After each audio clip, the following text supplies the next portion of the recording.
In the spring of 1979, the charts were buzzing with Lovin', Touchin', Squeezin' by Journey and I Want You to Want Me by Cheap Trick. The Bee Gees were also lingering on the charts. And when it came time to rock, we heard Van Halen, AC/DC, and Thin Lizzy were known as the Road Warriors in rock. It was into this atmosphere that one British singer with a sharp, powerful tenor was about to make the leap of his life. Born in England in 1947, he grew up surrounded by music, encouraged by his parents. And he first made his mark on the pop charts during the late 60s with the Marbles, who scored the hit Only One Woman that was written by the Bee Gees. By the 70s, this guy already had a reputation as one of the most versatile singers around. He could sing anything. He could move from soulful pop to hard rock. And it was in 79 that Ritchie Blackmore was looking for a replacement for Ronnie James Dio. And he found it in Graham Bonnet. But it took a while because they had already auditioned 80 competitors. But he won, and he'll explain how it happened in a second. He was only on one Rainbow album, but man, it did well. Down to Earth. And in 79, they had the big hit, Since You've Been Gone, and All Night Long. It was his soaring vocals that gave them one of their biggest hits. And of course, a tip of the hat to Russ Ballard, who wrote it. And we'll feature him in this clip as well. And he went on to sing with the band, the Michael Schenker Group, and Alcatraz, which had two famous guitarists, Yngwie Malmsteen and Steve Vai. And of course, a very successful solo career. Our interview with Graham Bonnet on Rock History Music. Played with some really great guitarists, Yngwie, of course, Ritchie, Michael Schenker. What were some of the tops that made you stop in your tracks? First of all, it's Ritchie, because I'd never been in a band like that before.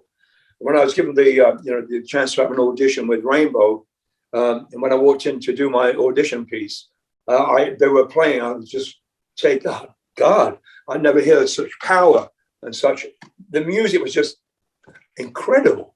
The sort of classical stuff, Don's playing on the keyboards and Richie's playing with him. They're doubling up together. It was amazing. And I thought, I don't belong here.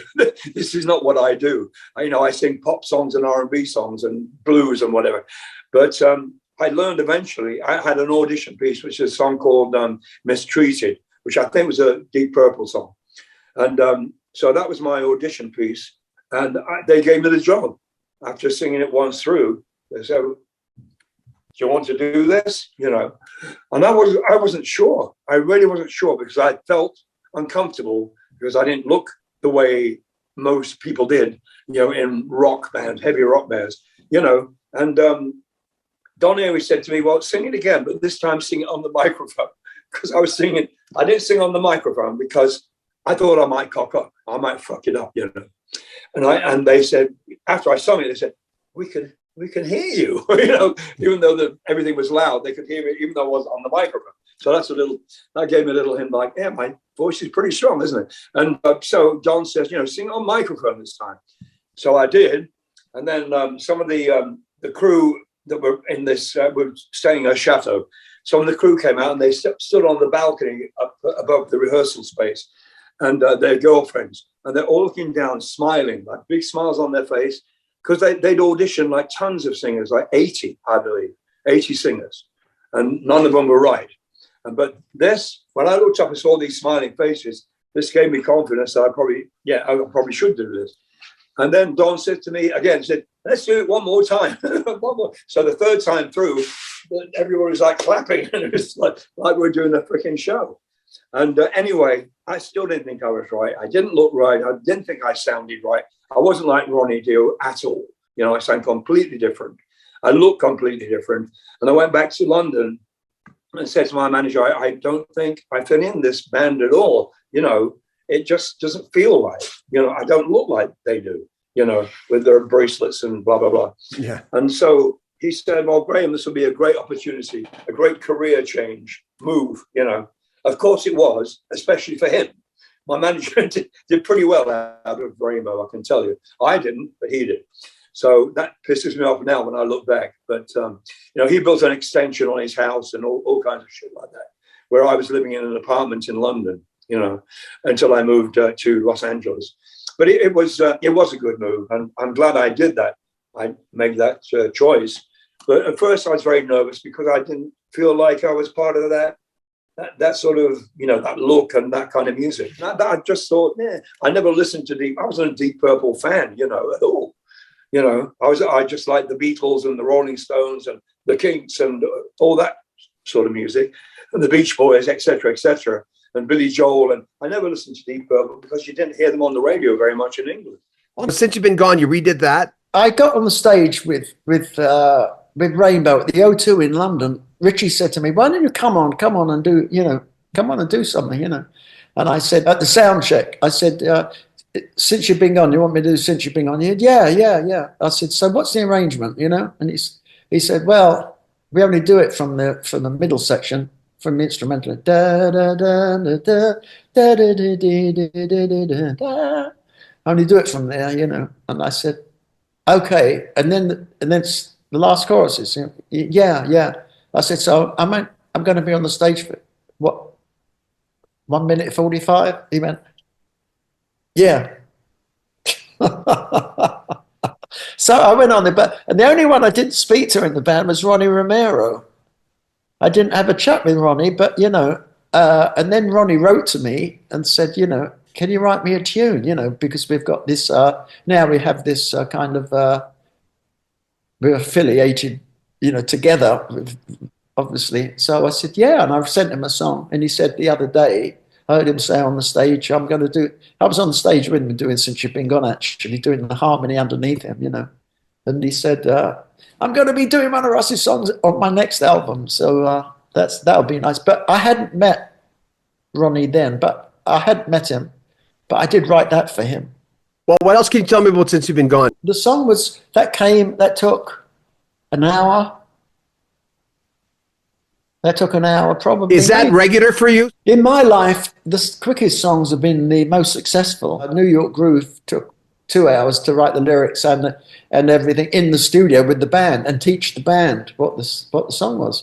So your version of Since You've Been Gone, am I hearing a cowbell in there? What is that? Yeah, it's a cowbell in there. Yeah, ding, ding, ding, ding, ding. Yeah, it's cowbell. Well done.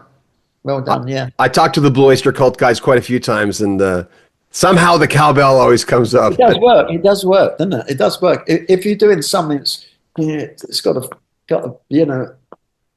ding, ding, ding, ding. It's great. It feels great. Yeah. Is that about a woman? The idea of I get the same old dreams, same time every night, fall to the ground, and I wake up. I think that happens to a lot of people. Yeah. That does. I had that dream when I was a kid. I had it a lot. People tell me it's an insecurity dream. I had that a lot, but these four walls are closing in. Think of the fix you put me in. The idea, that came really from those American films I used to see at Saturday morning pictures when I was a kid. When you see something like, Superman or whatever, you see, they'd be in this terrible space and they'd be locked in, and the walls would be closing in on the guy, That's the most incredibly... Well, I think it happened to James Bond as well, didn't it? With that sort of cutting the gold in Goldfinger, and it's just going between his legs, going up there like that, and it's the most. It's not a good feeling. That's real insecurity feeling. And in the night I stand beneath the backstreet light, I read the words that you wrote, that you said to me. I can take the afternoon, but nighttime comes around too soon. You can't. There's that insecurity feeling, and I think we've had that, when you have that feeling of having a girlfriend and losing and coming back again together. Oh, it's a great feeling. It's like losing your life when you were a kid, having a girlfriend and her walking away. You, sir, you still can sing. The songs are, you got a great band behind you. Where do you get the oomph to still do this at that level? I don't know. It's just natural adrenaline. Once I'm in the studio and start recording the songs, that's where I get inspired and I come to life again. I love recording, and I don't know where it comes from. Then, of course, playing on stage is a different thing. If it's a good audience, then it brings you up naturally. The adrenaline from them, and especially if you start singing the words to the song. Oh, come on then. It's great when the audience joins in with the lyrics and whatever. It's just, I don't know. I've been very lucky. Uncle John, his twisted smile gave me the creeps. We've all known an Uncle John, but tell me about that song. It's about pedophilia. I based it around somebody I knew from my school when I was about 14. And he was a substitute teacher who came into the school for a little while and taught every fucking subject, geography, history, this, that, and the other. And he was very friendly with all the kids, friendly with the girls especially. I remember all the girls loved him. They thought he was great. Oh, John's so lovely, blah, blah, blah. His name was John Smith. Now, if you believe that was his real name, I don't think so. But anyway, all the kids, for some reason, the kids loved him. So he was with the school for a while. Then I heard from one of my friends that he got fired. He was suddenly gone.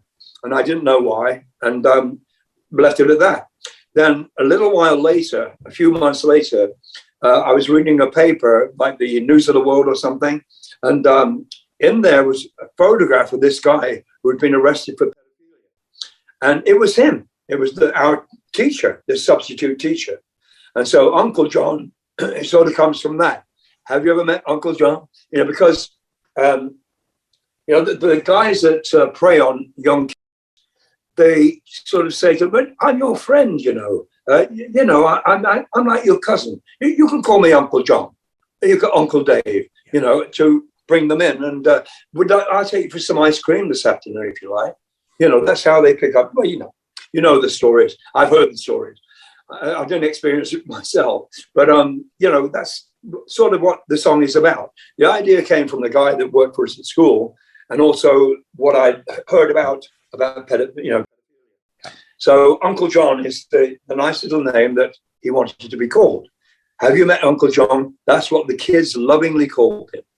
That's the line. I'm kind of curious, though, being a pop and R&B guy before that, when you left home, for instance, what was in your record collection? Oh, I had some old blues records from like the 1900s, really old stuff.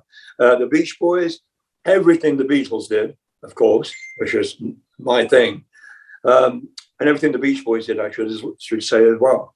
But that was my record collection, along with oldies by Little Richard and Fats Domino, stuff like that, the early rock and roll singers.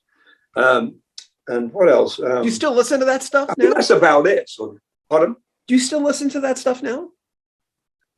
I do. Well, I do when I can. I never listen to music very much. Yeah. I don't want to be influenced by old rock and roll or new rock and roll. I try to come up with something that's sort of fresh. And I always think it's not a good thing to listen to music too much and go, "Oh, we should do something like that." You know what I mean? To copy a certain song. Oh, we've got to do one like Bohemian Rhapsody, for instance. How the fuck are we going to do that? It'll take about a year. You know what I mean? But, even though something might be really fantastic and I'm really impressed by it, I don't want to copy somebody. And I don't think the guys in the band do either. It's nice to have your own sound if possible. But my record collection was sort of oldies in a way. Day Out of Nowhere. That is my favorite song because I'm a melodic guy. I'm like that is, to me, I listen to that, I'm going, that's like a hit to me. I just love that song. Oh, really? Oh, yeah. Right. Day Out of Nowhere, eh? Yeah.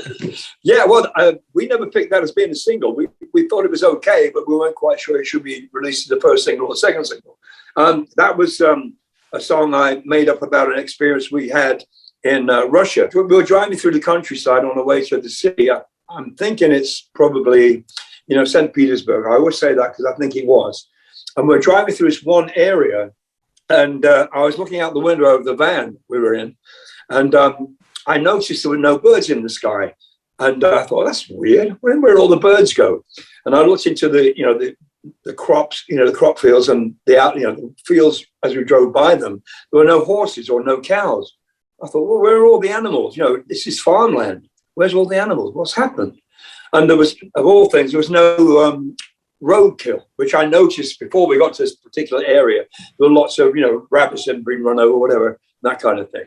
The roads are perfectly clean, absolutely perfect, spotless, no blood, no dead rabbits. And the air had no birds. And I said to the other guys, have you noticed something strange about this, where we're driving now? There's nothing happening out there. It's like everything's died or something. And they all go, no, they didn't notice it like I did because I was looking out the window bored shitless. And so I noticed this was happening. Where's the birds gone? And I said to them, okay, Oh, there's no wildlife, there's no horses in the field, there's no dogs barking, nothing. And that's what the song is about. And I said, well, you know, when we get nearer to the city, I want to look up in the sky and see that the birds are flying. And sure enough, as soon as we got nearer to St. Petersburg, there were birds in the air. There was life in the fields, horses, etc., etc. It was that one area that we drove through for about, I would guess, about half an hour. That's this nothingness. So it was like a day out of nowhere. It was like nowhere. It was like being on the moon.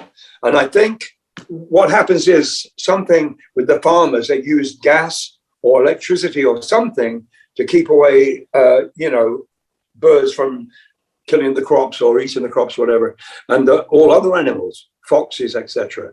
But I think, I don't know for sure how that works, but I heard that later when I told people about this, experience I had. It was just so freaking weird. But no birds in the sky. I thought, well, how does that happen? Well, I guess if there's some kind of gas in the ground or whatever, it would go up, but I don't know. But so that's the story, sort of, With the album, what was the timeline? Let's take about a year to put together. How long did it take? Yeah, it was about that because of one thing or another. We had a lot of problems with my ex-band, whom I left. I heard. The Alcatraz guys. And, they all left, basically. But it took about a year, I'd imagine. We got the songs together. We weren't sure how we were going to do this. So I got together with Bethany and with Conrado Pesinado, my old friends from the original Graham Bonnet band. So it was nice to be back with friends instead of people who were trying to stab you in the back, to put it mildly. I had a terrible time with my ex-band members. I can't say they're mates because they weren't mates at all. They just weren't good enough. What I wanted to do was put something together that was good. And I found that these guys just weren't playing as good as they should be. Everything they wanted to record was in the same freaking key. Everything was in E. And I wanted to produce something that wasn't in the same key over and over again. I know guitar players like to play in E because they have that low string. But, it wasn't working. So now I'm back with people I like. And I met two people I like too that are now in the band. We've got a guy called Kyle Hughes, who is playing drums, and Alessandro Bertoni, who is our keyboard player, who's fantastic. And we made 2 videos. The Uncle John just shows his hands, and he just plays really well. He's got that sound too, that I like. So as I said, now I'm with a bunch of people that I like, and I can pretty much do what I want sometimes. Remember, if you want to support the channel, you can always make a donation. We have a PayPal link at the very top of every one of our videos. Buy some swag. We have a Rocky Stream Music t-shirt. There's one with a big Rocky Stream Music logo, a smaller one, short sleeve, long sleeve, different quality t-shirts, a nice hat. There you go. You can buy all kinds of swag with our name on it. And with names of our different channels as well. There's one for Rocky Street Canada and Rocky Street Book. And we also have jackets. Everything in the description. Make sure you comment on our videos, subscribe to our channel, and share our videos. Like them as well. I'm John Bowden. This is Rocky Street Music.